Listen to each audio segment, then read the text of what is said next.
we've done a lot of work in areas, our organization, the Somatic Experiencing Trauma Institute, in areas where there have been you know, tremendous natural disasters, earthquakes, floods, tsunamis, hurricanes.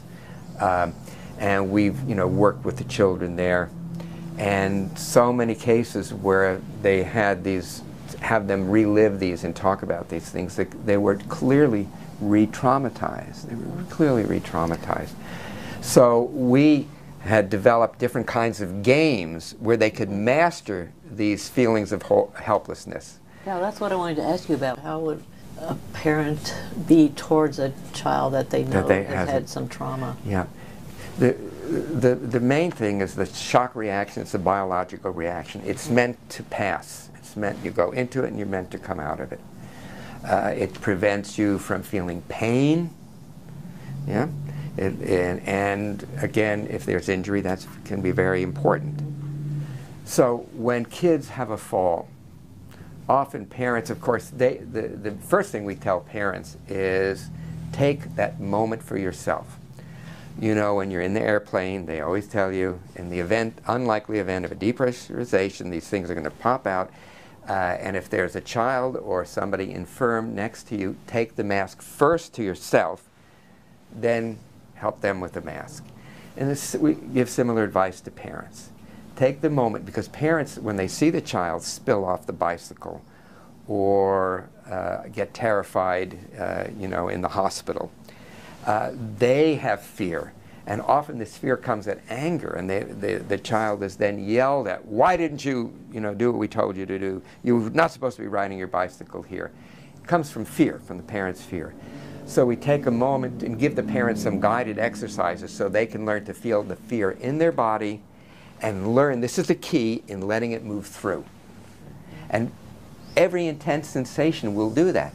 It will accumulate in the body for some moments, but then if we learn to attend to it, you know, it's a kind of a body mindfulness, a bodiness, that it will move through, and then the parents are able to be there in the present.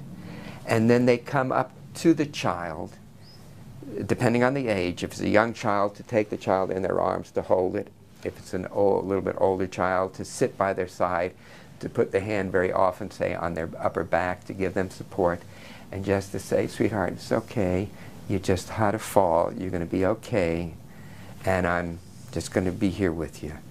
And you see, we wrote a book called Trauma Proofing Your Kids, a Parent's Guide for Instilling Confidence, Joy, and Resilience, just to teach parents these kinds of tools. And we've gotten so much feedback from parents who say, you know, the kid was just devastated.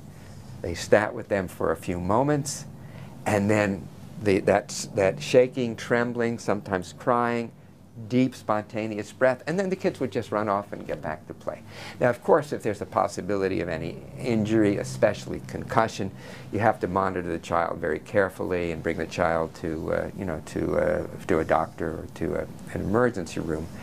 But even so, to help the child come out of shock before that, because if they're frightened and then they come into a frightening environment, that, you know, multiplies the fear.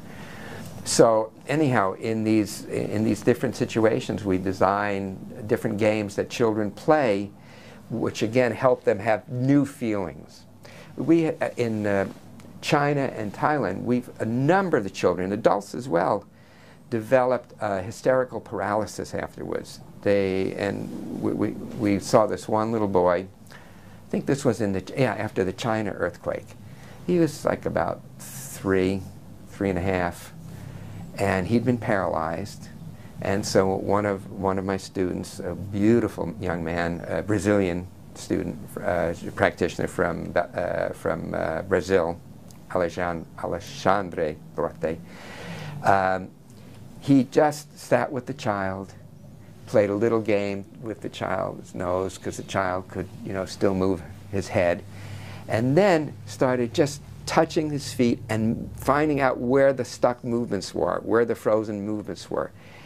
And in 20 minutes, the child was running around the room, and you could see the the expression on all the doctors that were there was like, what?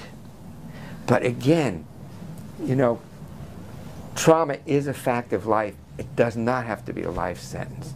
And there are so many things that we can do in prevention and healing, and also healing in groups. I think that's another really important aspect.